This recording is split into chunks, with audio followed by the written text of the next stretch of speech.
Time Ahmad भाई मौजूद हैं जो कि बच्चों की ग्रूमिंग करते हैं, तरबियत करते हैं, अखलाकी हवाले से, मजहबी हवाले से। तो कुछ बच्चों के क्वेश्चंस हैं तो ये सर से पूछेंगे। जी स्टार्ट करें बेटा। सर हमें ज़िंदगी कैसे गुजारनी चाहिए? ज़िंदगी जो है हमें एक ही जो इस बीइंग अ मुस्लिम होने के नाते हमें नबी अलैहिस्सलाम के मुबारक सुन्नतों पे, उनके अखलाक के अमली नमूने पे गुजारने। तो ज़िंदगी गुजारने का मकसद होना चाहिए। बेमकसद ज़िंदगी, कुरान करीम में अल्लाह पाक फरमाते हैं कि हमने तुम्हें खेल कूद के लिए पैदा नहीं किया, आजमाइश के लिए पैदा किया, और एक मकसद के तहत तुम्हें इस प्लानट अर्थ में भेजा गया है। तो तुम अपना मकसद पहचानो। इंसानों को दावत दी जाती है अंबिया अलैहिस्सलाम के ज़रिए। तो हमें ज़िंदगी गुजारने का मकसद पता होना चाहिए कि मैं ज़िंदा हूँ तो मुझे ज़िंदा क्यों किया गया। Purpose of creation of life and death क्या है? वो यही है, बिस्मिल्लाहिर्रहमानिर्रहीम, अल्लाज़ी खलक़ल मौत वल हयात लियब्लुवकुम अय्युकुम अहसनु अमला। मुझे ज़िंदगी और मौत को पैदा करने का मकसद ये है, यानी अल्लाह पाक फरमाते हैं कि मैं तुम में से देखूं कि अच्छे आमाल कौन करता है। तो अच्छे अमाल के तहत ज़िंदगी गुजारनी सर हमने। वही सूरतुल असर की बातें चार आएंगी, फिर हर जगह पे अप्लाई होंगी कि ईमान लाना, अच्छे अमाल करना, वतवासो बिल हक़ वतवासो बिस सब्र पे रहना। तो ज़िंदगी में इन चार बातों को हर वक्त ज़हन में रखें और जो भी मैटर्स आएँ उन पे अमल करें। मुसीबतें परेशानियाँ आएँ तो उन पर सब्र करें, हक़ बात आ जाए तो हक़ पे कायम हो जाए, अच्छे अमाल करते रहें, मालिक अज़्ज़ व जल पे ईमान रखें। मूसा अलैहिस्सलाम ने अपनी कौम को फरमाया कि मेरी कौम अल्लाह पे भरोसा रखो। अगर तुम ईमान वाले हो तो ईमान वाला होने के लिए अल्लाह पे ट्रस्ट करना है। फिर मालिक अज़्ज़ व जल भरोसा रखना है कि आपको ईमान है कि तकदीर है, आपका ईमान है कि अल्लाह रिज़्क़ देता है, आपका ईमान है कि मालिक खालिक राज़िक़ वही है, आपका ईमान है कि मारता भी वही है और जिंदा भी वही करता है, हर चीज़ का कारसाज वो है। अल्लाहु खालिक़ु कुल्लि शै व हुवा अला कुल्लि शै वकील। हर चीज़ का पैदा करने वाला मालिक अज़्ज़ व जल है और हर चीज़ का कारसाज वो खुद है। तो आपको इस पे ईमान है तो फिर उस पर ट्रस्ट करो, भरोसा रखो, जैसे वो चला रहा है वैसे चलो। यूसुफ अलैहिस्सलाम सूरत यूसुफ में याकूब अलैहिस्सलाम फरमाते हैं व हुवा खैरुल हाकिमीन, वो बेहतर फैसला करने वाला है। और जो भरोसा रखने वाले हैं वो अल्लाह ही पे भरोसा रखते हैं। और भरोसा भी कौन रखता है? जो ईमान वाला है। हमारे ईमान की इस्लाह नहीं हो पाती पूरी ज़िंदगी, ईमान में कमज़ोरियाँ हमारी। जब ईमान होगा तो फिर मुसीबतें, परेशानियाँ, दुख, ये चीज़ें कुछ आपको फेस नहीं, कोई तकलीफ नहीं होगी। जी नेक्स्ट इमाद जी, ऊंचा थोड़ा बोलें। हम जो वक्त ज़ाया करते हैं खासकर स्टूडेंट्स, इस पे आप क्या कहेंगे? मतलब पढ़ाई को टाइम नहीं देते, ना रूटीन को करते हैं, अपना वक्त ज़ाया करते रहते हैं मोबाइल ऐप्स में वगैरह, इसके भी आप क्या? मकसद ये है वक्त ज़ाया करने का मकसद, तो पर्पज़ ऑफ क्रिएशन ऑफ जिन इंसान पता ही नहीं है ना हमें। जब हमें मकसद होगा, मकसद लाइफ गुजारेंगे तो आपका एक मिनट भी कीमती हो, एक सेकंड भी कहोगे यार ज़ाया ना हो जाए, अस्तगफिरुल्लाह पढ़ लूँ, दुरूद शरीफ पढ़ लूँ, कोई अच्छे अमल कर लूँ, ताकि मुझे पता है मेरा नबी अलैहिस्सलाम एक चौराहे से गुजरे, सहाबा कराम खड़े थे रास्ते में, आप सल्लल्लाहु अलैहि वसल्लम ने देखा वो मुस्कुरा रहे हैं। आप सल्लल्लाहु अलैहि वसल्लम ने फरमाया मेरे प्यारे साहबा, जो कुछ मैं जानता हूँ अगर तुम लोग जानते होते बहुत कम हंसते, ज़्यादा रोया करते। तो आका करीम सल्लल्लाहु अलैहि वसल्लम को तो पता है, वो इसलिए तो आप पूरी उम्मत को, तमाम इंसानों जिन्हों को बता के रहे हैं कि भाई मकसद पहचानो, हम इधर क्यों आए हैं। जब मकसद होगा तो फिर माँ बाप की खिदमत करने में मज़ा आएगा, बीवी बच्चों के हकूक़ अदा करने में मज़ा आएगा। इबादत है ना सारी चीज़। दोस्तों के साथ अच्छा सलूक रखना इबादत है, अच्छे अमाल पे कायम रहना, हर वक्त मालिक अज़्ज़ व जल और अज़्ज़ व जल की खुशनुदी रज़ामंदी के लिए अच्छे अमाल करते रहो। तो ये बामकसद जब तक पर्पसफुल लाइफ नहीं होगी तो इंसान परेशान होता रहेगा। जी नेक्स्ट बेटा। सर अस्सलाम वालेकुम। सर मैंने नमाज के बारे में पूछना था कि नमाज तहज्जुद नमाज इशा के साथ पढ़ सकते हैं या नहीं? जी नमाज तहज्जुद नमाज इशा के साथ आप नहीं पढ़ सकते। नवाफिल की नमाज तहज्जुद भी बेसिकली नफली नमाज है, पर उसका एक स्पेसिफिक टाइम है जो सुन्नत के तरीक़ों में बयान करता है। नबी अलैहिस्सलाम सलातुल इशा पढ़ के जब घर जाते थे तो उसके बाद आराम फरमाया करते हैं। जो हमने आक़ा सल्लल्लाहु अलैहि वसल्लम से आगे नहीं बढ़ के अपना अमल नहीं करना, तो हमने उसी टाइम पे पढ़ना है जब आप सल्लल्लाहु अलैहि वसल्लम पढ़ा करते हैं। रात के तीसरे पैर में उठो, जब भी उठो, जब दूसरा बेशक सेकंड टाइम आप थोड़ा देर आँख लगा लो, थोड़ा सा अपने जिस्म का हक़ है, खाना खाना है आपने। आप सल्लल्लाहु अलैहि वसल्लम ने फरमाया तुम्हारे जिस्म का, तुम्हारे बीवी बच्चों का, हर चीज़ का अपना अपना हक़ है, वो अदा किया करो। कि बंदा अभी ईशा पढ़े और साथ ही तहज्जुद शुरू कर दे, वो नवाफल की नमाज है, बेशक पढ़ लो, उसमें कोई हर्ज भी नहीं है। पर असल अफजलियत वाली बात तो फिर वही है, जैसे 5 नमाजें फ़र्द हैं, फजर ज़ोहर असर मगरिब इशा जो है और मुकर्ररा वक्त पे फ़र्ज़ है, पर जमा करने की फैसिलिटी हमें दे दी गई है ज़ोहर असर की, मगरिब इशा की। फजर क्योंकि अकेली नमाज है, इसको जमा नहीं कर सकते। बुखारी शरीफ में, मुस्लिम शरीफ में, बल्कि सही मुस्लिम शरीफ में 10 हदीसें मौजूद हैं ऐसी मोर देन 10 कि जिसमें आप सल्लल्लाहु अलैहि वसल्लम ने ज़ोहर असर और मगरिब इशा को जमा भी फरमाया सहूलत के तौर पे। पर अफजलियत वही है कि हर नमाज अपने टाइम पे और सहूलत और एमरजेंसी के तौर पे ये फैसिलिटीज़ दी गई हैं। पर आपने तो फैसिलिटी को यूज़ कर सकते हैं, फिर कोई बात नहीं। अगर आप चाहते हो कि मैं अफजल चाहता हूँ, हर काम में नंबर 1 आना चाहते हो, तो फिर सुन्नत पे जो तरीका नबी सल्लल्लाहु अलैहि वसल्लम ने अडॉप्ट किया उसी पे रहना चाहिए हमें। फिर उसमें सख्ती भी नहीं है, दीन में सख्ती है ही नहीं है। एक बंदा अगर लेट नमाज पढ़ा तो उसको सख्ती ना हो, उसको अखलाक से प्यार से समझाओ कि भाई इसमें अफजलियत वाला मामला है, आप नमाज को अपने टाइम पे पढ़ोगे तो आपको ज़्यादा अजर मिलेगा। तो मालिक कसम की खुशनुदी रज़ामंदी के लिए तो बढ़ चढ़ के अमाल करने चाहिए। ठीक है, नेक्स्ट बेटा। सर आपने कहा है हमें पॉजिटिव थिंकिंग रखनी चाहिए, तो हम किस तरह अपनी पॉजिटिव थिंकिंग करें? पॉजिटिव थिंकिंग आपकी आएगी हुस्न ज़न पे रहते हुए। हुस्न का मतलब है अच्छा, ज़न का मतलब है गुमान, यानी आपके जो ब्रेन में या दिल में ख्यालात चल रहे हैं उनको पॉजिटिव करना इतना आसान अमल नहीं है। नबी अलैहिस्सलाम ने फरमाया कि ईमान लाने के बाद जो तुम्हें सबसे मजबूत चीज़ दी गई है वो हुस्न ज़न है। आप देख लें कितनी इंपॉर्टेंट चीज़ है हुस्न ज़न। इसके ऊपर मेरे पास मल्टीपल आयात का रेफरेंस है, अम्बिया अलैहिस्सलाम के बारे में भी है कि हुस्न ज़न मेंटेन रखना इतना आसान अमल नहीं है, पर इस पर हमने फिर भी मेंटेन करना है। अच्छा गुमान, बज़ाहिर कि आपकी टांग टूट गई है, आँख टूट गई है, लातें ख़राब हो गई हैं, कोई और मसले बन गए हैं, बीमारियों में मुब्तला हो गए हो, तरह तरह के ख्याल आ रहे हैं आपके दिलों में, मायूसी, नाउमीदी, नाशुक्री के, तो ये शैतान पैदा करता है, नफ्स पैदा करता है। नफ्स हमारा बंदे को नाशुक्री अल्लाह की रहमत से दूर करता है। पर सूरह ज़ुमर में अल्लाह पाक फरमाते हैं मेरे बंदों को कह दीजिए जिन्होंने अपनी जानों पे जुल्म किया है वो मेरी रहमत से नाउमीद मत हों, मैं तुम्हारे सारे गुनाह बख्श दूंगा। इसलिए आपने हुस्न ज़न पे रहते हुए इसको मेंटेन रखना है। सर ये चीज़ कैफियत ऐसी है जो मांगी जाती हैं। सब्र आपने मांगना है, हुस्न ज़न मांगना है, ईमान में तरक्की मांगनी है, ये सारी चीज़ों की दुआएं मालिक अज़्ज़ व जल से मांगनी है। रब्बना ला तुज़िग़ क़ुलूबना बअद इज़ हदैतना व हब लना मिन लदुनका रहमह इन्नका अंतल वहाब। ये दुआएं मांगनी है, खैर की, बरकत की, ईमान में इजाफे की, सब्र में इजाफे की, यकीन में इजाफे की, हुस्न ज़न में इजाफे की दुआएं मांगे, अल्लाह आपको अता फरमाएगा गिफ्ट। ये हिकमत में इजाफे की ये चीज़ें, हुस्न ज़न मेंटेन होगा तो आप इंशाल्लाह पॉजिटिव ही हो जाएंगे, फिर आपको दुख नहीं होगा। आप नेगेटिविटी की कैसे आप सोचते हो, ड्राइव कर रहे हो, एक बंदा सोचता है, दिल में ख्याल आता है यार वो गाड़ी लग ही ना जाए, तो उसकी लग जाती है क्योंकि उसना हुस्न ज़न नहीं होता। घर से निकलते हुए बंदा कहता है यार वो फलाना बंदा ना मुझे रास्ते में टक्कर जाए, आज वही टक्कर जाता है। होता है ऐसे अक्सर कि यार वो दिल में ख्याल चल रहा होता है, गुमान में, दिमाग में कि आज जो फलां बंदे से मेरा का बात है वो मुझे फ़ोन ना कर दे, वो उसी वक्त आपको फ़ोन कुछ देर बाद आ जाएगा क्योंकि आपका गुमान एग्जीक्यूट होकर रहता है। नबी अलैहिस्सलाम ने फरमाया अल्लाह बंदे के गुमान के मुताबिक है कि जैसा बंदा मालिक के बारे में गुमान रखता है अल्लाह उसको, आप अच्छा सोचे ना आपको अच्छा मिलेगा। अगर दुख भी है तो सोचो कि मुझे दुख में भी खैर है। नबी सल्लल्लाहु अलैहि वसल्लम ने फरमाया जिसको पाँव में कांटा चुभता है उसके भी उसके सदके लिखा जाता है, उसके गुनाह जड़ जाते हैं। हज़रत अब्दुल्लाह बिन उम्मे मक्तूम रज़ी अल्लाह तआला अन्हु नाबीना सहाबी थे, कितने बड़े बड़े सहाबी थे। एक सहाबी आया नबी सल्लल्लाहु अलैहि वसल्लम के, वो भी नबीना थे, और सहाबी आया कहते या रसूल अल्लाह मेरी आंखों के लिए दुआ करें। आप सल्लल्लाहु अलैहि वसल्लम ने फरमाया जिस हाल में अल्लाह ने रखा तो सब्र कर उस पर।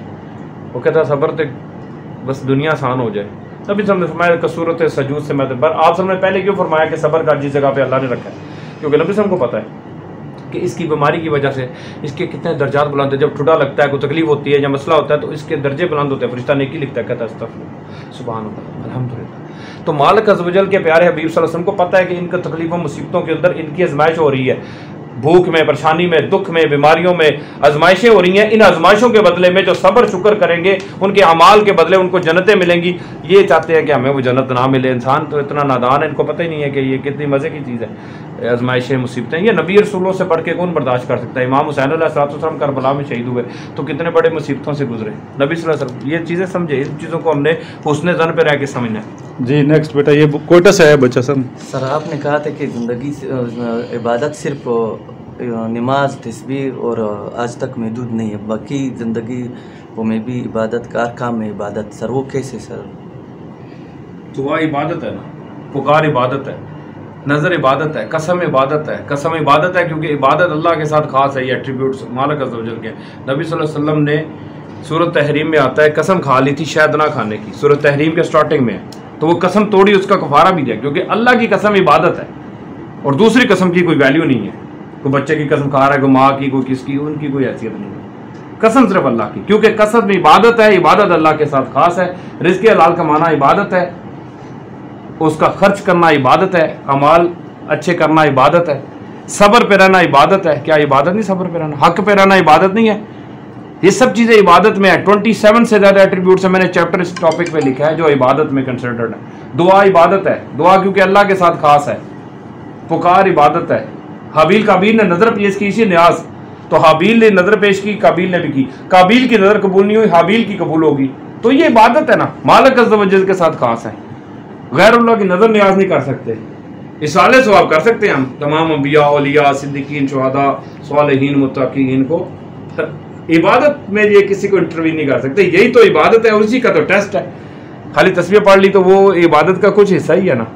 प्रॉपर इबादत तो है टोटल ओबीडियंसी, मुकम्मल ताबेदारी, इसी का तो इम्तिहान है। और वो इंसान देने को तैयार नहीं था, और वही जिन भी सरकशी करते हैं, वही इंसान कहता है मैं उनकी करा। हर चीज अल्लाह के ताबे करनी है, अपनी विल, अपनी विश। नबी सल्लल्लाहु अलैहि वसल्लम को अल्लाह फरमाते हैं, कह दीजिए मेरी नमाज, मेरे रोजा, मेरी इबादत, मेरी तमाम मामलात, जीना मरना अल्लाह रब्बुल आलमीन के लिए, यही तो इबादत है। ठीक है ना सर? जी बेटा, नेक्स्ट छोटा बच्चा सुई से आया सर। ये सर आपने बताया था कि हज़रत सल्लम को 40 साल के बाद नबी का ओहदा दिया गया, इसका क्या वजह? 40 साल से पहले क्यों नहीं दिया? नबी सल्लल्लाहु अलैहि वसल्लम को चंबी औदा नहीं 40 साल गया। मैंने बताई बात कि नबी सल्लल्लाहु अलैहि वसल्लम ने ऐलान तो वो 40 साल में किया। वो शुरू से ही लोहे महफूज में खातमुन तो नबीय्यीन अज़ल से थे, अज़ल से ही है। अल्लाह के इल्म में वो शुरू से ही खातमुन नबीय्यीन है। ऐलान नबूवत 40 साल में किया, क्योंकि मैं उस वक्त ये बात बता रहा था कि हर काम का और हर खबर का एक वक्त मुकर्रर है। हर नबी के आने का, जाने का टाइम है। उस टाइम से पहले और मौत का भी टाइम है और जिंदगी का भी टाइम है। जब बंदे के मौत का वक्त आ जाता है ना, 1 सेकंड पीछे होता है ना आगे।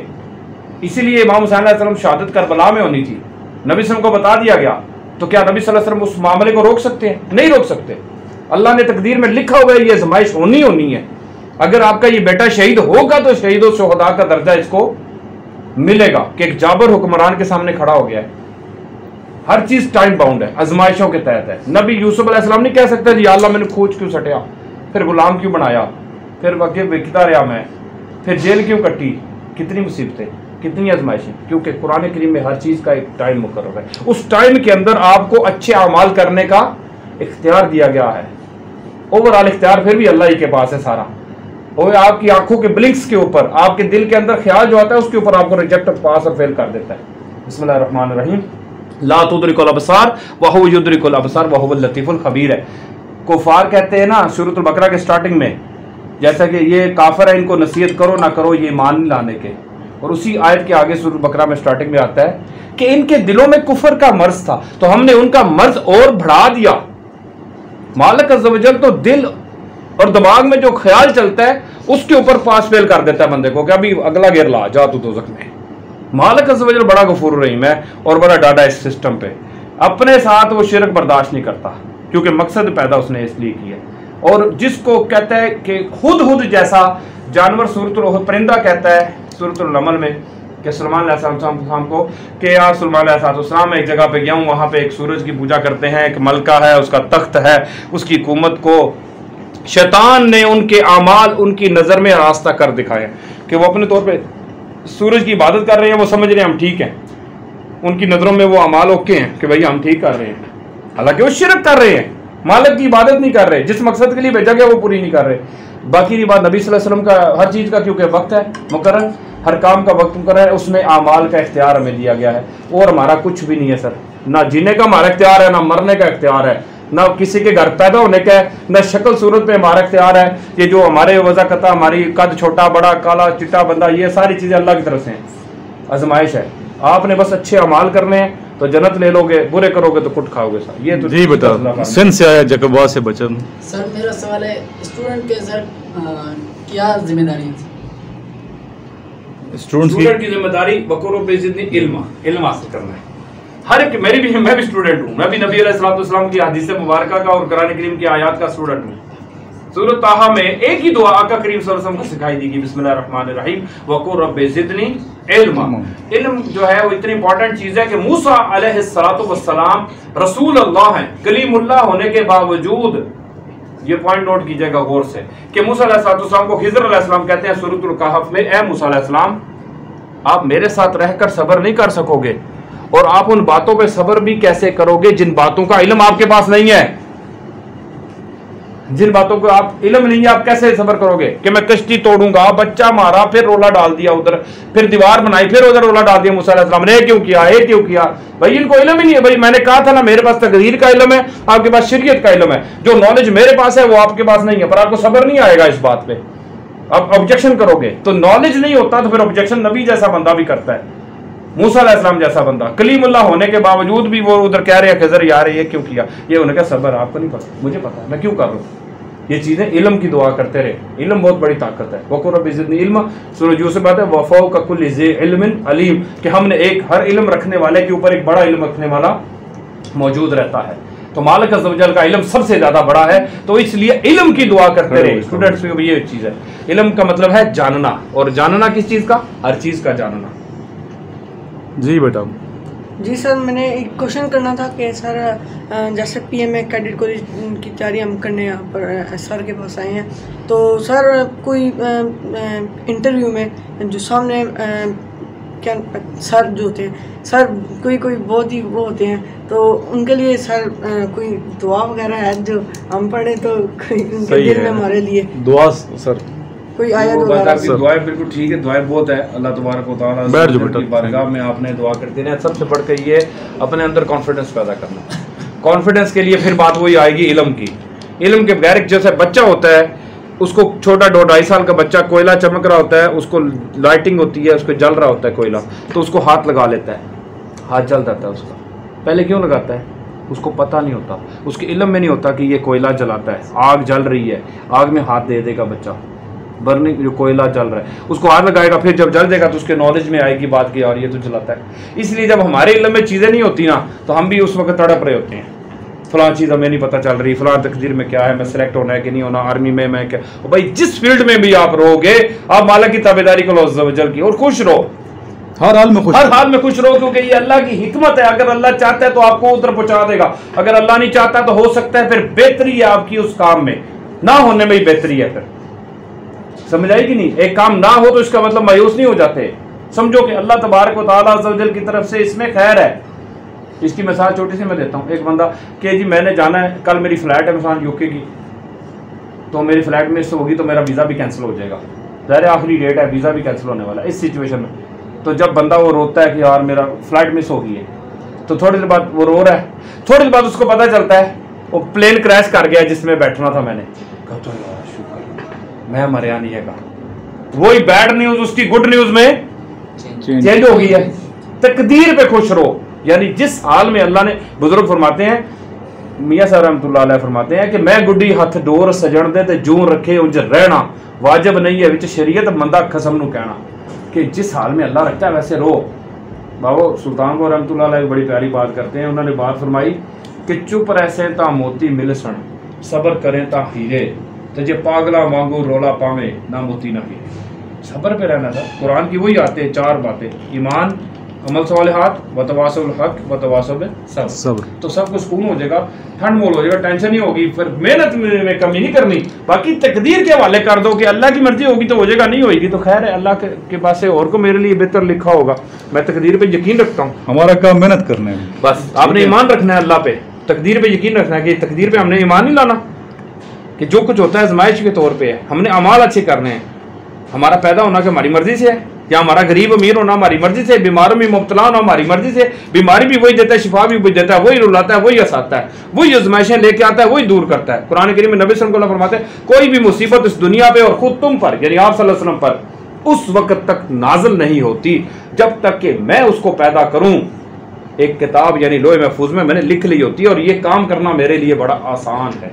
ये नबी सल्लल्लाहु अलैहि वसल्लम को नहीं मुसीबतें आई, दांत नहीं शहीद हुए, हिजरतें नहीं काटी, अपना घर नहीं छोड़ा। तकदीर के मामलात में आजमाइश चल रही है तमाम अंबिया की भी, हर इंसान की और हर जिन की। अल्लाह ने आजमाइश लेनी है। उन्हें प्लेनेट अर्थ बनाया क्यों है, इतने सुन भेजा क्यों है कि आजमाइश के तौर पे, मौज मस्ती के लिए थोड़ी भेजा कि आओ खेडो लोग मौज करो जाओ। मुल्क को कौम की खिदमत करनी है आपने, अपने मुल्क की भी, अपने वालदैन की भी, और अच्छा इंसान बनना है, गुड ह्यूमन बीइंग बने, आसानियाँ पैदा करें अपने लिए भी और सबके लिए। और सब्र बड़ी बड़ी चीज़ है, सब्र इतनी बड़ी चीज़ है कि इतनी बड़ी इबादत है। अगले भाई देखते कि ये चीज़ें इबादत है, सब्र से बढ़ के कौन सी इबादत है। इन्नल्लाह मा साबिरीन, अल्लाह फरमाता है सब्र करो, क्योंकि तुम्हें पता ही नहीं है कि तुम्हारी तकदीर में क्या मुश्किलें आने वाली हैं, क्या आजमाइशें हैं, उन पे तुमने सब्र करना पड़ेगा। क्योंकि मैंने तुमसे पहले भी जो लोग पैदा किए उनको भी आजमाइशों में डाला और तुम्हें भी डालूंगा। सूरतुल अनकबूत पढ़ें स्टार्टिंग में कि क्या ये लोग कहने से ईमान लाए छोड़ दिए जाएंगे, क्या इनकी आजमाइश नहीं ली जाएगी। इनसे पहले भी जो आए थे उनकी भी आजमाइश ली गई थी, इनकी भी मैं लूंगा। और मैं जान के रहूंगा कि इनमें से पक्का मोमन कौन है और मुनाफिक कौन है, और अमाल के दर्जों का टेस्ट लूंगा पूरा। हमारा किस वजह ने पैदा ही इसलिए किया है। ये जब तक हमारे जहन में क्लियर ही नहीं होता कॉन्सेप्ट, हमें टेंशन हो रही होती है कि क्या हो रहा है यार, ये नहीं हो रहा, वो काम नहीं हो रहे, जॉब नहीं मिल रही, रिस्क नहीं हो रहा, शादी नहीं हो रही, फलाने काम नहीं हो रहे। क्यों नहीं हो रहे भाई? आजमाइश है, सब्र करो, अल्लाह दे देगा। हर चीज़ का एक टाइम है, मेहनत करते रहो, मेहनत में रुकना नहीं है, अमल में रुकना नहीं है, अमल में आगे, अमल से ज़िंदगी बनती है, जन्नत भी जहन्नम। अमल को ब्रेक नहीं लगानी, बाकी सब्र पे रहना है। जज़ाकल्लाह सर, बहुत शुक्रिया, थैंक यू सो मच।